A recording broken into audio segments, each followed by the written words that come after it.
Welcome to Wild and Arts Schools Outreach Programme. I'm Jenny Leonard and I'm going to show you how to get the most out of your sculpture at school.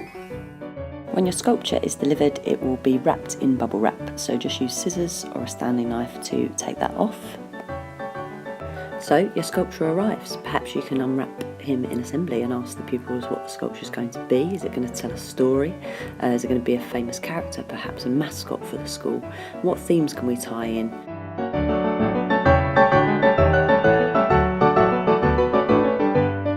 We recommend using Valspar paint. This can be found at B&Q or most homeware stores, and you can order this in tester pots for as little as 99p, and as you can see the colours are really nice and bright. It's a water-based paint, so you can mix it with water, it goes on very easily. You can also use a mixture of acrylic paints, and these can be found at arts and crafts shops. And there's a variety of different acrylic paints. There's Liquitex is a really good brand, or System 3. Water-based acrylic, emulsion and Posca pens can be used on the sculpture, and it's important not to use any solvent-based materials and markers such as Sharpies, as these will react with the varnish. Watercolour and oil paints cannot be used for the same reason.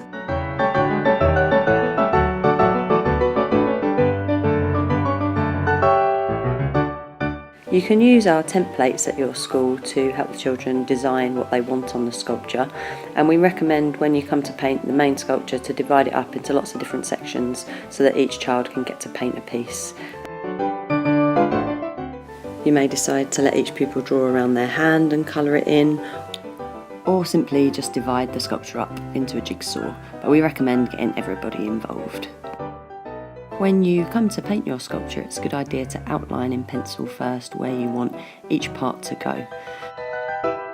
You can also use things like coins to draw around to make little details. And now it's time for painting. You can use rollers, brushes and even fingerprints to decorate your sculpture.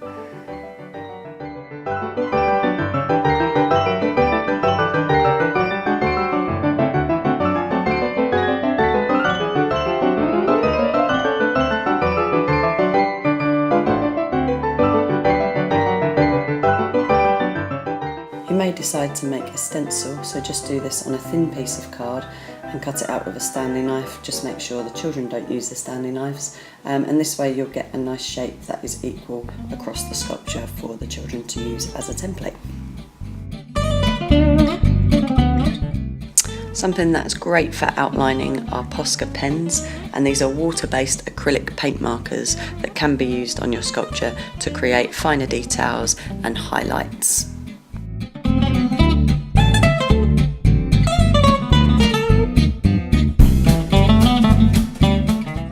Now for 3D additions. You can add 3D elements to your model, just make sure they are secured strongly and consider carefully if they can withstand the elements of being on public display for 10 or more weeks.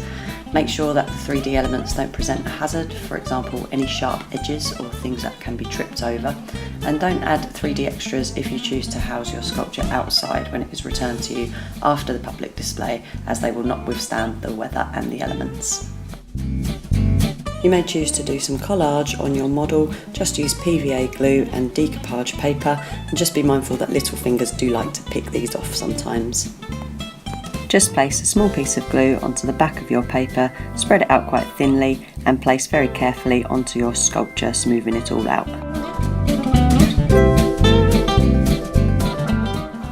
We recommend Urban Hygiene's Easy On Protective Coating Varnish because of its high quality and anti-graffiti resistance.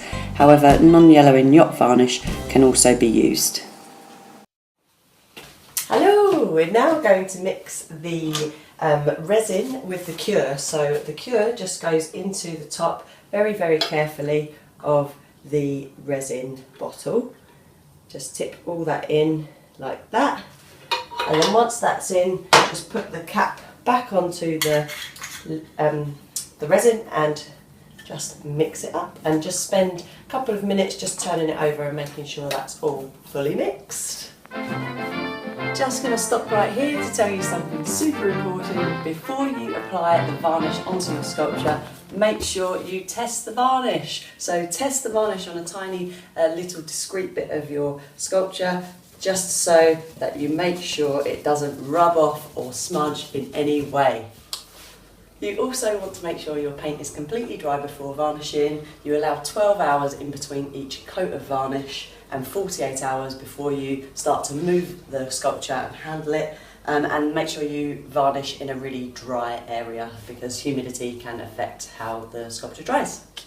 When you're working on your sculpture, just dip your brush and make sure you get the excess off, and then just work from the top of your sculpture down just a little bit at a time, and use a brush that you don't mind throwing away afterwards because it's hard to clean and it's just easy enough to throw that straight away.